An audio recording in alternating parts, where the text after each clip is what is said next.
Chafing armor, there's always room for one more.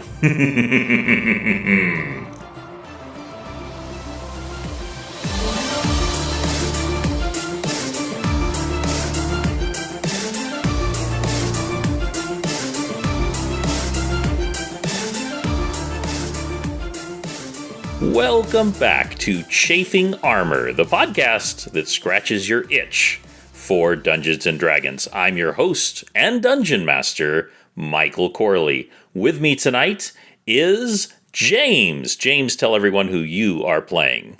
Hi, everybody. I am playing a spell scale sorcerer, and he's very pretty, and he's got a few tricks up his sleeve, but he's a little frail. Excellent. And we also have with us Dare. Dare, please tell everyone who you are playing. Hi, everyone. I am playing Tix, the cleric. He is a gnome that has run away from his home to find adventure with his religious beliefs and serve the crown. Excellent. And finally, Izzy. Izzy, tell everyone who you are playing. I am playing as Morezi, the half-orc barbarian, who is not so sure about what's going on right here and kind of just seeing what's going on, trying to find information. Excellent. Let us begin. When we last left off, you had all defeated a large band of gooey zombies. Ooh. And each and every one had turned into goo. You were assisted in the destruction of these zombies by two Dragonborn, different from the spell scale of James's character, and they are now facing off with all of you. The one in glittering yellow scale armor turns to Penton and says, "Well met, brother." All right. His hair flutters back from the exhale from the rather largish Dragonborn. And as he does that, a slight glow emanates around the head of Penton, as if he weren't pretty enough. He radiates a very faint glow of goodness as he looks back to the Dragonborn and says, in Draconic, "Well met yourself, good sir." He is clearly impressed that you know the language of the people. He says that his name is Dinar, and he and his brother Sanar have been sent to destroy menaces against the good races of the earth. Penton smiles and says, "Well, that is fantastic. I'm all about defending the good from the evil." He holds up one of the coins that you had found, one of these symbols that you couldn't quite make out. The more you look at it, the more you think that there is something obfuscating the symbol, that there's something keeping you from seeing what it truly is, but it is clearly a magical symbol. He turns and looks once at Morezi, quickly at Tix, and he says, "Are these servants of yours?" Oh, no. They've helped me in a great deal in the process of trying to recover my princess. All so far to no avail. Morezi is clearly and almost exaggeratedly offended by this notion. You noticed one other thing, is you don't see Osokai. Osokai is actually just gone. Now, you don't see any signs of struggle, and you've actually seen, when y'all were walking originally, that he had almost the ability to just vanish into the woods, but you see no sign of him for right now. Dinar says to all of you, "You seem very weary. I have a suggestion. My brother and I have lodging in a nearby inn. Will you come and stay with us? Perhaps we can find out more there." That would be wonderful, especially if you have any food. I'm feeling a bit famished after a long night and a long day. If you're buying, I'll be there. Morezi raises an eyebrow. I'm not sure, but I think that I have I have 3 skill points or whatever you call those in sense motive. Do you think that there would be a way to use that? There absolutely is. Just roll a 20-sided dice and add your bonus to it. With bonus, that is 15. You sense no deception in this, in the fact that he does appear to be inviting y'all to come to this inn, which he identifies as the Inn of the Last Dragon. Resdi nods and agrees to follow them to the Inn of the Last Dragon. As y'all walk, you see further signs of the gooey zombies around in the trails. You see puddles and such. Some of them are still moving slightly, but it seems that whatever is animating these zombies is not made to last. They simply don't hold together the way that other zombies do. After walking for several miles, probably close to 10 miles, the sun is beginning to set. You see in the distance an inn. You see an inn that has been set against a shallow mountainside. Remember that in your travails, y'all were at the feet of 2 twin mountains, and now you find yourself coming to an inn. The 2 brothers, Dinar and Sanar, go in first. Who is going to go in next? I'd be happy to. I, as the wise cleric, will gladly go in last. Also, with your shorter feet, it's hard for you to catch up with, especially Morezi, who's, I think, 6.5 feet tall. And there's actually like a little jostle as Morezi and Penton start to go in at the same time. But then, Penton, you step in first. You walk in and you are immediately awash in the warmth of a roaring hearth in the corner. This is a huge inn. It has a huge common area and a second floor with a slight balcony where you can see others as well. And down below, there are several parties sitting in the common room. At the far end, a bald man with a huge bushy beard is what appears to be telling a story. There is also like kind of a flute, kind of a minstrel kind of flair going with that, and it dies as y'all walk in, as everyone turns to look at you. Now, Penton, I would like you to describe what everyone sees when you walk inside. All right. Walking in is a rather swift but frail-looking gentleman of about 5'8". He is probably the prettiest creature that anyone in the building has ever seen. But he's offset by his frailty and his. He is also noticeably covered in a fine sheen of small scales that sort of highlight his prettiness, but make it obvious that he has some dragon blood in him. His bright green eyes and his black hair are the only indications that he has any modicum of regular human blood in him. Excellent. And I do believe that you are also... You don't got a lot of stuff on you, is that correct? That is correct. He's carrying nothing but his quarterstaff and wearing a rather bedraggled-looking brown, barely a robe, and that's about it. Gotcha. Your entrance immediately causes everyone to fall silent, partly because of your striking appearance, partly because of your unexpected appearance, but it is immediately overshadowed, literally, by the shadow of a tall female half-orc that comes in behind you. And everyone looks up to see Morezi. Morezi, can you tell everyone what they see when you walk in? Morezi is a very orcish-looking woman. She is 6'5" with dark, slightly wavy hair that only goes down to her chin, a very strong chin, showing off that she has lots of orc blood in her veins.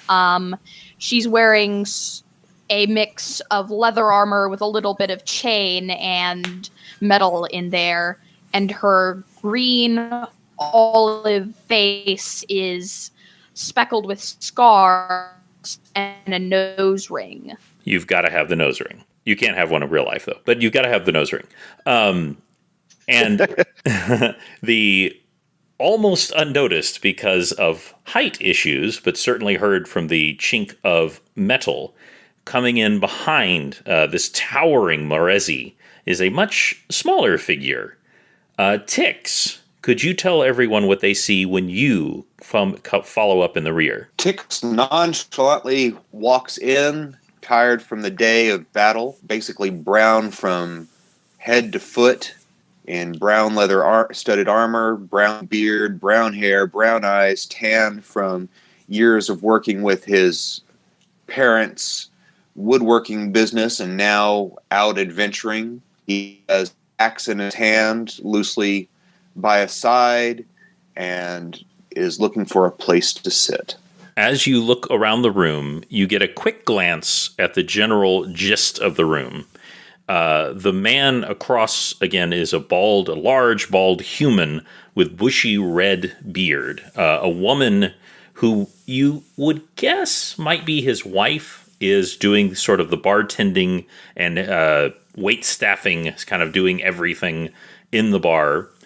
There's also a very slight elf woman who's keeping to herself in the corner. You also see a family of dwarves, something y'all don't see very often. It's actually a family, a husband, a wife, and 3 children are in another corner. The children are raptly listening to this bald man tell a story. And I want to tell the story to you. Can we get beer first? He is opening his mouth to start up the tale, and you say, could we get beer first? And he laughs. He has this just jolly Santa Claus type laugh. Ho, ho, ho, ho, ho. Beer for my new companions. And he gestures to a empty table with chairs for y'all all to sit.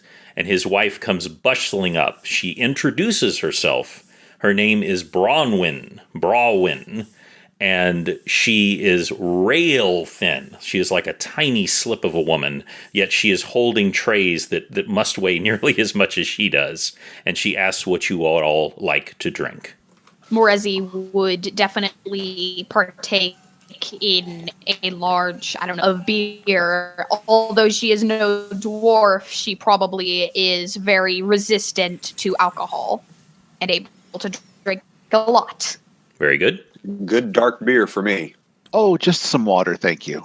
She kind of eyes you a little bit and then has like a twinkle in her eyes. The 2 brothers who are sitting with y'all, and Dinar and Sanar, both ask for the local beer, whatever that may be. They say they would like it. They also ask for any kind of meat. They say, anything meat, please bring us that. And Bronwyn bustles off, and she says, now, you want to listen, because Owen has a tale to tell. Owen nods at all of you, and he smiles. This is, after all, an inn with a bar. He's very happy to be making more money, but now he's telling the story to the dwarf children. And he says, 5,000 years ago, there was a great battle among the gods. The good and the trusted and the true gods fought against the gods of darkness. And the great and terrible god Set, he schemed to bring all the creatures of darkness into the world, where they would reign forevermore. He began to open a great rent in fabric of space and time, and in fact that is why the 2 mountains are cleft in twain as he opened this portal. But he was stopped. He was stopped by a young princess from the kingdom of Beltrain, where you are this very day. She had a special scepter, and this special scepter was able to close the portal and keep it closed.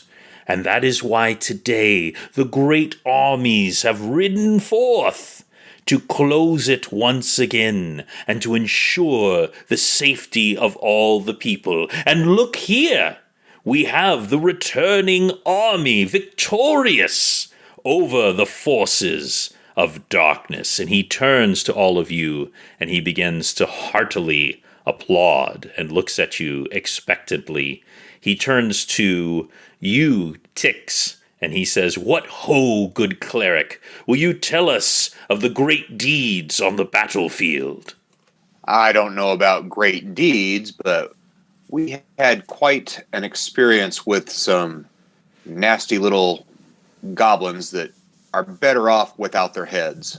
We've met some, I don't know if you'd call them zombies. They kind of are slimy and dissolve right in front of your eyes. Kids, don't touch them.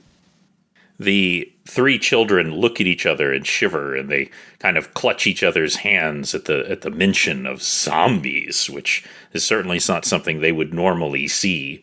The barkeep is a little disturbed by this, and Owen, he turns to you, Morezi, and he says, "Well, you must be a scout, a spy for the other side. Tell us, was the terrible army of the orcs defeated?" Morezi laughs heartily. Although she was not truly on the side of the orcs, she did get a glimpse at their power. They were not defeated, as she so recalls. You see, the first time, he was a little troubled by Tix's response. Now his face is truly beginning to fall a little bit. He turns to you, Penton, and he says, "Well, you surely were in the retinue of the princess, Princess Alviana, who was destined to defeat this darkness. Tell us of the princess victorious over this evil army." Whew. Well, let me put it to you this way, and I'm going to put on every single bit of diplomacy that I possibly can, as well as I'm going to crack open one of my cantrips and cast Prestidigitation and stand in front of our table, and upon the table will appear a cartoonish version of the cavern that we were in, along with some cartoonish-looking little goblins that were rendered asunder by our companions, and a glowing form of the princess, also cartoony, but getting the gist across, floating there, and have her recount basically the tale of her defeat and the fact that we were given the task of carrying her staff to be put into use in the future. And then after that, I will walk up to Owen, and show and put down the wrapping in front of him, and unwrap it carefully so as not to touch it, and show him the broken staff. He lets out a low sound. Now, certainly, someone like Owen has never seen the staff, but he's seen pictures of it. He's seen paintings. I mean, this is the kind of thing that when you're visiting the royal kingdom in Beltrain, like this would be in statues. And to see it cracked in half is horrifying. And he lets out a kind of a low moan, and his giant frame just kind of deflates slightly. And he says, "Is it true?" I'm afraid it is. We did everything in our power to try and prevent this, but she was gone before we could even react. Morezi, an incredibly uncharismatic individual, claps the man on his back and says, "Hey, it's okay. Maybe next 1,000 years or whatever." There is just dead silence after you say that, and like one of the logs cracks in the fire, and the wife, Bronwyn, who's returning with the tray, like nearly drops it, but then she catches herself and delivers your drinks. Most of the rest of the evening is in relative silence as the group and the parties are digesting the fact that you've come to tell them news that the prophesized battle that was going to deliver peace for the next 5,000 years has failed. In a much more subdued manner, Owen comes and he tells you all that it will be 5 silver for the night, and that if you want food in the morning, it'll be another 2 silver. It seems I'm a little short on funds these days, but however, I would love to maybe tell some stories to the children in exchange. I still have my money purse, and I will cover it for my friends since, one, they helped protect me and rescued me. So I'm feeling very generous and quite comfortable in the warmth, and with a good beer, I'm ready for a room to relax in. Okay. Well, if you would subtract 15 silver, if you're paying for everyone, from your sheet, you are all offered rooms above, and they are luxurious. Now, I'm not saying that they're out of place. I'm just saying for an inn, y'all have stayed in some inns, and they're usually not great. They're usually flea-ridden. They're usually cold and drafty. This inn clearly has some kind of ventilation system set up into it where the warmth of the fire is going through the walls.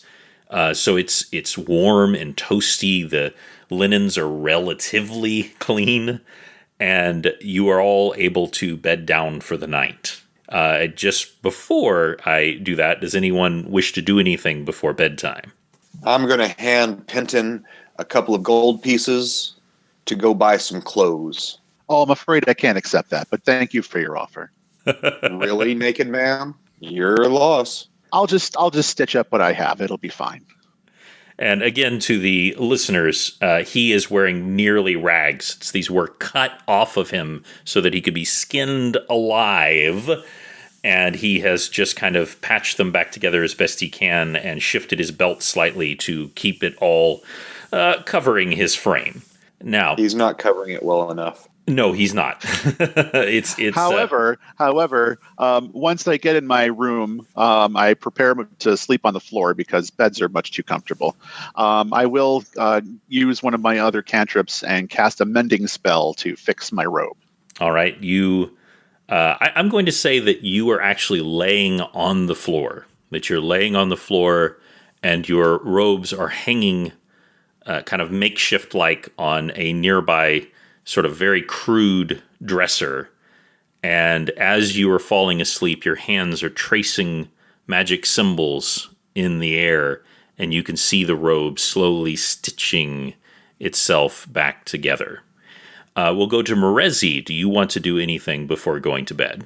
She's probably pretty darn tired and not in the mood for anything social or kind or whatever this nerdy gnome or whatever is trying to do to help out Penton, and decides to flop onto bed, probably not even, taking off her shoes.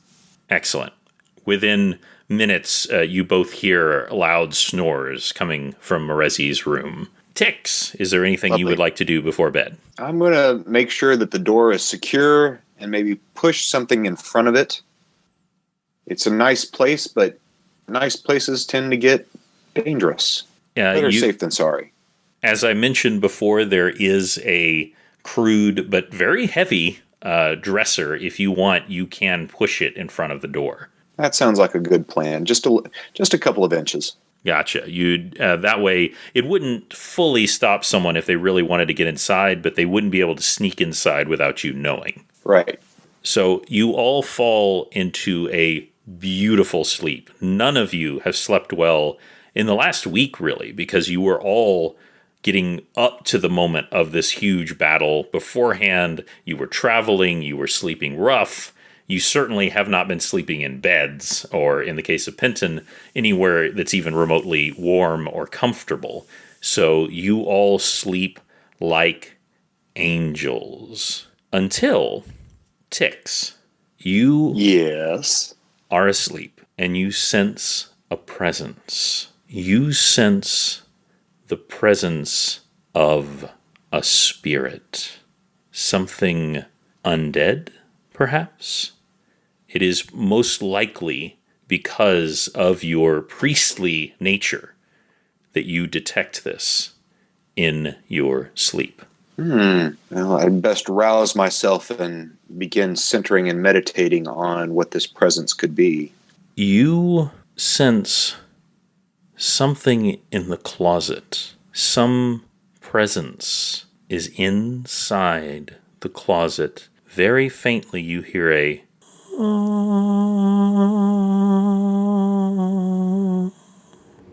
and you wonder if that's more in your head than actually coming from the closet. Well, I slowly get up and get my axe and my shield, not my armor, but my axe and my shield, and go over to the closet to check it out and see if the sound is truly coming from the closet. Okay, do you want to open the door? I listen first. Is it coming from inside the closet? You hear a scratching sound now. There's a scratching sound as if something is scratching from inside the closet. It definitely sounds like it's coming from inside the closet. I'm going to use one of my cantrips and cast guidance on myself and then open the closet door. And will you tell the listeners what guidance does? Guidance gives me +1 to hit and +1 on saving throws. All right, you whisper a prayer to your god, Glitter Gold. It is Glitter Gold, right? Right. Yes. And you... The almighty Garl Glittergold. And you fling open the closet door. And at first you can't see anything, but then a presence begins to coalesce inside the closet. A glowing figure begins to appear inside the closet. You see two hands materialize inside the closet, and the hands shape themselves like claws, and they rake against the air. What are you going to do? Well, Spirit, are you a bit of mustard? An undigested piece of potato? What do you want, Spirit? Now, it would have been easy for you to try and banish the spirit. You don't know if a turn undead would have worked in this particular case or not, but you certainly could have tried. But instead you chose to engage the spirit. Its form was mostly coalesced in the form of its hands, but when you addressed it, it turns and looks at you, and its face resolves. It resolves in the face of a small human girl. And it turns and it looks at you and it says, "Below."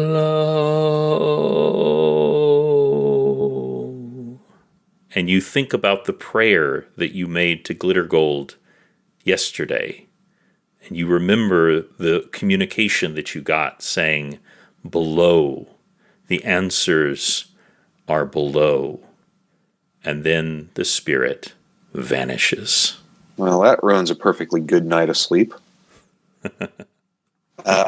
I'm going to do a little more praying and meditating after I have reshut the door and see if I can get an answer from Garl Glittergold on where below, in caves, in ruins, and what direction that I need to go to complete this quest. Probably down. That does seem likely. Going actually back to Morezi, you are fast asleep, and your body is healing itself from the various bangs and bruises from the previous few days.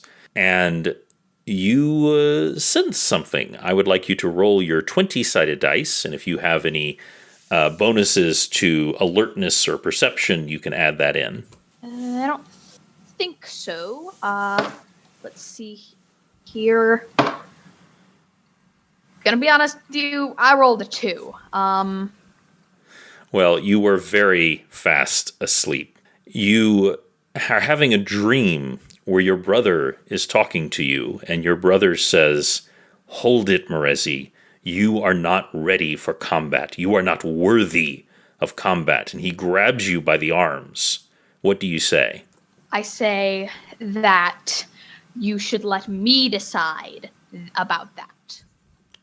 Well, he grabs you harder, and he says, "You are not ready." And that's when you realize that something in the real world is grabbing you, and you begin to wake up. You open your eyes, and the wall is grabbing you. The wall has deformed itself into very crude, mitt-like claws that are grabbing both of your arms. What are you going to do? After a short moment of shock and disbelief, Morezi knows that her halberd is propped up beside the doorway and too far away from her. As you may recall, she went to bed without taking off her shoes. And what's hidden on the side of one of her shoes is a knife, which she always keeps with her. She draws this and points the knife at the wall to see if it will react before she... You know what? No. She tries to cut the wall before actually trying to see if it's sentient. Okay, roll to hit. Also a 9. Okay, that does hit. And go ahead and roll for damage. I believe it's a 1d4 plus your strength for a knife. Yes. 7. 7 damage.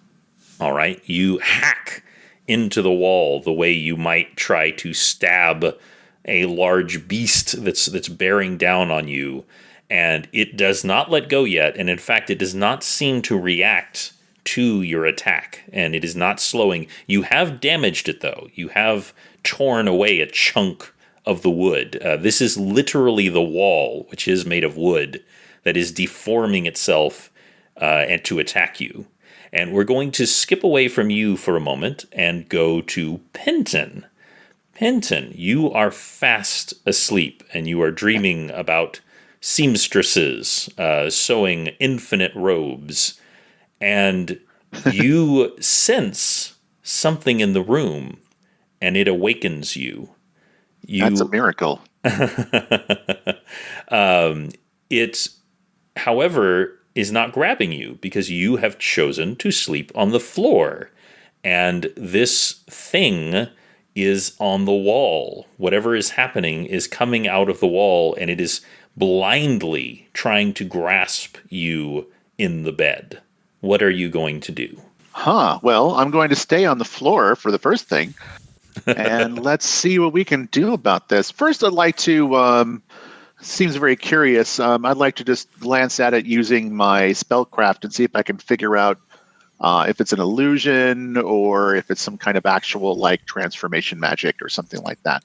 All right, if you'd roll for that. That gives me a 13. Okay, so you roll a 13. This is real. This is not an illusion. You are absolutely certain about that. But it's kind of been a rule for the day that this is wrong. You know a little bit about transformation magic and about animation magic, and this is just not right. It's not the kind of magic that you would see from a wizard or a sorcerer or something like that. There's something, it's odd to say about magic, but there's something unnatural about it. But it is real, and it is some kind of transformation magic. Okay. The next thing I'd like to do is staying away from the grabbing tendrils. See if I can spot anything either on the wall or near the floor, near that wall, that resembles anything like the symbol for the zombies that were created earlier, and see if there's something activating the wall in that way. As a matter of fact, on both sides, they were invisible before. You're absolutely certain about that, or you would have noticed them, especially you who look for magical type things.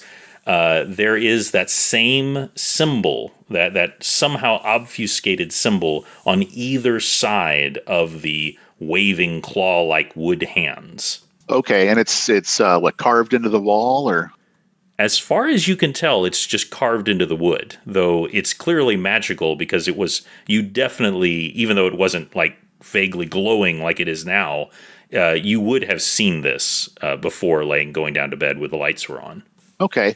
What I'd like to do then is try and find something sharp or something heavy with an edge on it in which to try and scratch through the symbol and try and disrupt the magic.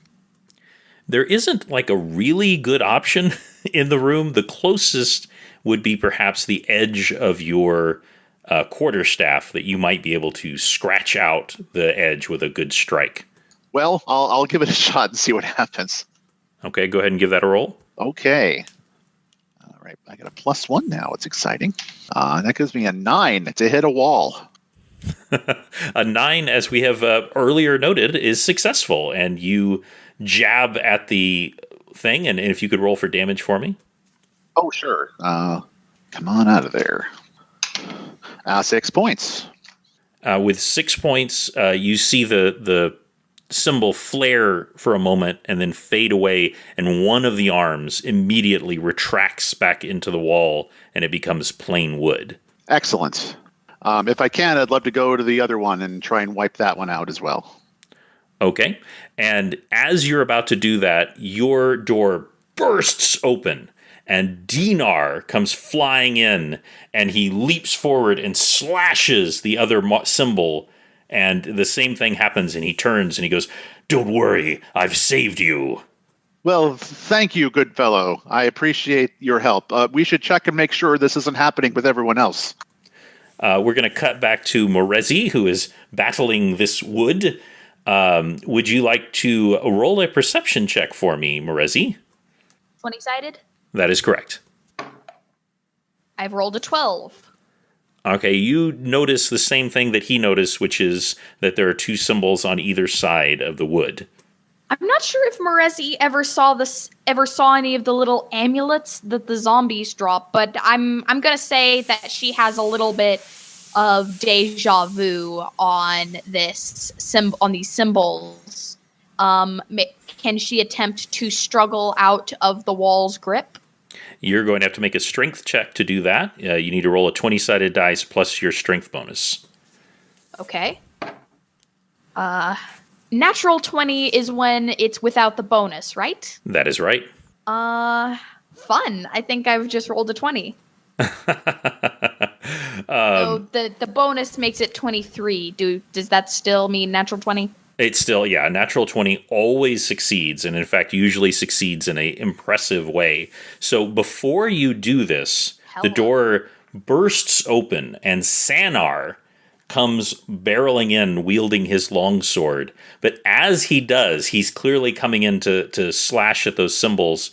You just get a look in your eye. Now, you don't actually go into a berserker rage at this moment, but this is what others might call the precursor to your berserker rage, and you just basically, and both of them just shatter into 1,000 pieces, and you're both left staring at each other, and then he kind of reaches over very almost sheepishly and marks out the symbol on the wall, and he goes, there, I saved you. Morezi does not speak the Draconic language, but she nods at him, understanding that he meant well, but didn't come in time to didn't come in time to save her because she was already being badass by herself. All right, Tix, you see the wall animate, but as you were coming, you were already up and away. The same thing happened. So we're not going to make you deal with this same thing. Do y'all want to leave your rooms, perhaps, and come to the hallway? Morezi would like this, and definitely make sure to grab her halberd by the door on her way out. That would be a yes from me. Because we were going to be heading out to check and make sure everyone else was all right anyway. Okay. I'm going to start getting all my armor on and get packed and staying away from the walls, and then push the dresser out of the way and then go in the hallway. And bonus experience points for making note. I'm sure some of you were thinking it as well, but for saying that you're going to stay clear of the wall. That is wise, shall we say. And you all make your way out into the hallway, you and the two Dragonborn. And you're all kind of looking at each other and doing the, you okay, you okay, you okay, you okay? And that's when at the end of the hallway, the hallway that leads downstairs to the common room, you all see a spirit of a young human girl. And she is moaning softly, below. And Tix, you actually notice that Sanar is actually pulling out a holy symbol, and you suspect that he's getting ready to banish this spirit. I jump in front of him and say, hold on, wait. We need to find out what she's trying to tell us. I don't believe she's related to the attacks. I think she's trying to give us guidance. Sanar says, Are you crazy, little man? He's speaking in very broken common. Do you know what a ghost can do? I've seen ghosts wipe out entire villages. One vengeful ghost can destroy everyone. We've got to take it out while we've got a chance.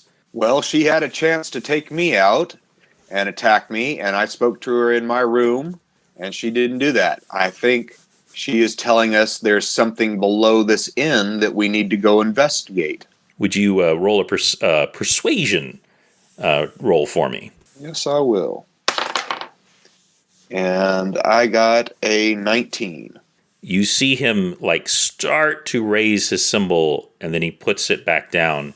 You're now suspecting that he, though you don't really think Dinar is for various reasons, you think Sanar may be some kind of paladin, which is incredibly rare among Dragonborn, but not unheard of. And he says, very well. And you all see the spirit slowly move down the stairs. Morezi is impulsive and leader-like, so goes first. And although she's not very charismatic, she refuses to believe this and is calling to her, below what? What are we doing? What are you? Stuff like that. When the ghost says below, Pendant instinctively looks down, thinking, well, what's below me? And realizes he forgot to put his robe on and quickly grabs it and puts it on. Yes, in the excitement, there's a moment where everyone realizes that you are essentially naked holding a quarterstaff. Again. Wah, wah. Penta just really has some robe issues going on, doesn't he? I feel a theme coming on. Tix sighs and begins walking down the stairs, waiting for everybody to overtake him with their long legs. You all make your way down the stairs, and the common room, unsurprisingly, is quiet. It's not like midnight. It's probably closer to 3 or 4 in the morning. It's pretty late, and for the purposes of this game, you all have your spells and abilities reset for the day. You've all slept long enough for that to be the case. The fire is now a great coals burning softly in the fireplace. It's nice and warm. It's quiet. There's no one in the common room. You can no longer see the spirit.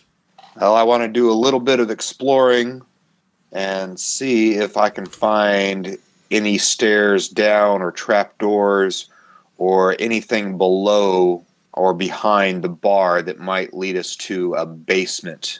Okay, if you would roll a search for me. 13.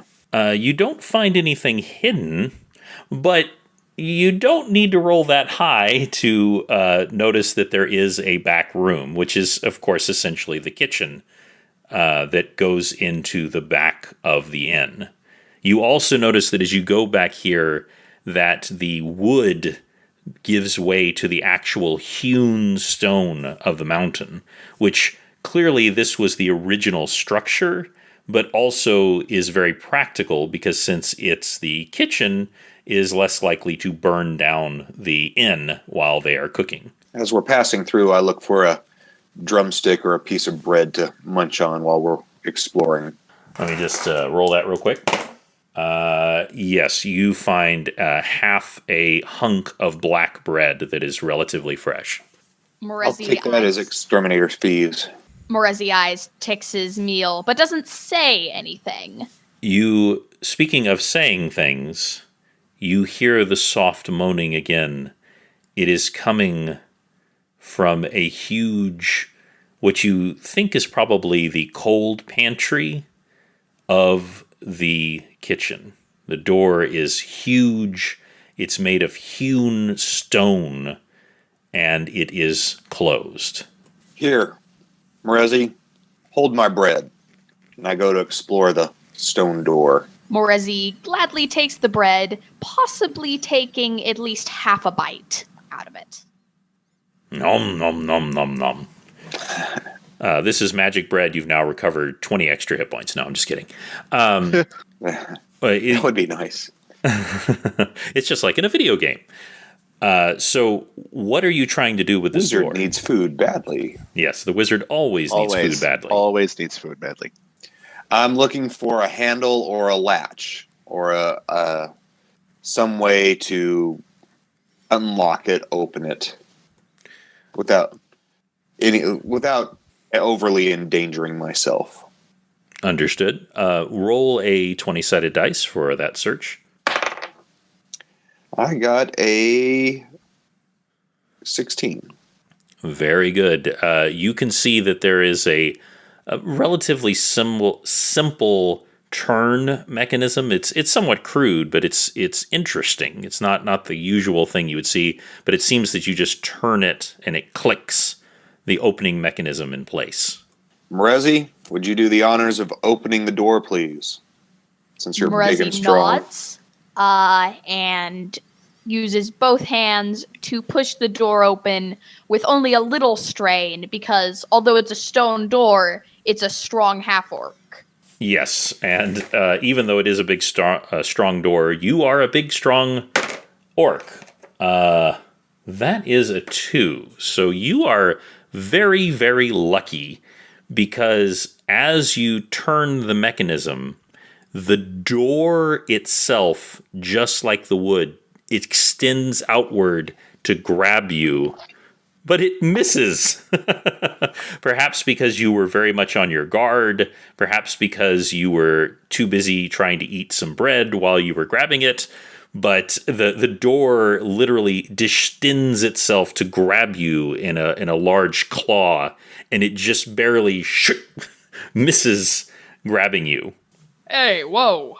I think it's time for the big shiny paladin to step forward.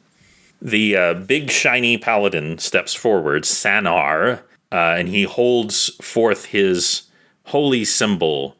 And even though he is very much of a different faith than you, Tix, you recognize a banishment spell, and he casts this spell with the force of his dragon god, and nothing happens. Absolutely nothing happens.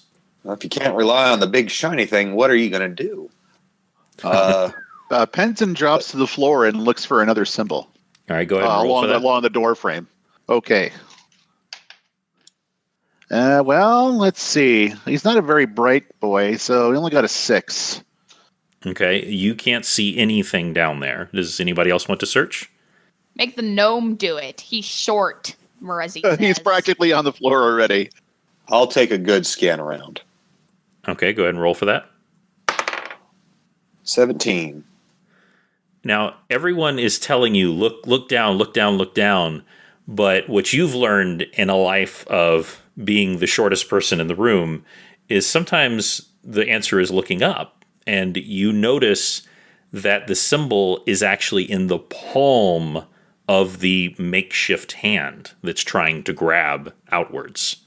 I'll take a swing at it with my axe. All right, go ahead and roll. I want you to roll to attack, and I also want you to roll a dexterity roll after that. Okay, attack is 17, and dexterity is 19. Whoa, win and a win. So go ahead and roll for damage. It's a 6. All right. D8. That is sufficient to crack into the symbol. The hand is trying to grab at your axe. It's actually trying to pull your axe out of your hand, but as it's doing, it actually accidentally cuts itself in deeper, and whatever point is necessary to disrupt this magic is done, and it again deforms back into the wall. There is one final thing, and I'm going to need everyone to roll a dexterity saving throw now. The giant stone door is falling forward, and I need everyone to roll a dexterity saving throw now. 20? Okay. That's a 20-sided. 19. A modified 20. A 6. Ouch.